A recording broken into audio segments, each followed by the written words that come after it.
Apisas madongo mane otiyo eten gavana machon ma Migori Okoth Obado otonye lokruok mane otime migepe ma opogore e kaunti ma Migori kod gavana Ochila Yako. Thoth jotend migepe moyier omed lemo ka bende gibiro tiyo e yor kojolo. Roslyn Otieno mosebedo katiyo kaka apisa maduong' e migawo mar omenda ne owe migawono.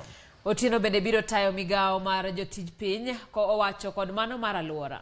Fidel Majiwa mayande otelo migawo mar pi to kod teko siro tije ka koro omede lemo mar apisa maduong' e migawo marango thieth kod ngima oganda. Kaka apisa maduong' e migawo mar pith jamni kod rech ka Tom Misenya ene apisa maduong' e migawo mar tuke ojende kod kit oganda. Dominic Akugo yier e migawo mar somo ka Laktar Dan Ochielo yier kaka jatend migawo mar thieth.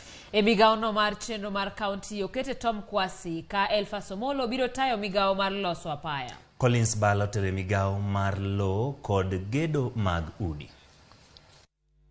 Achiel kuom ranyisi ma nyiso ni tich tiyore kaluwore gi paro maliw mane oketo ne jo Migori mar miyo gi services ma gidwaro. Osechako timo changes e kuonde mopogore mondo mi services mondo mi gik ma jopiny dwaro ochopnegi wang' sa kendo yo mopimore kaka idwarogi.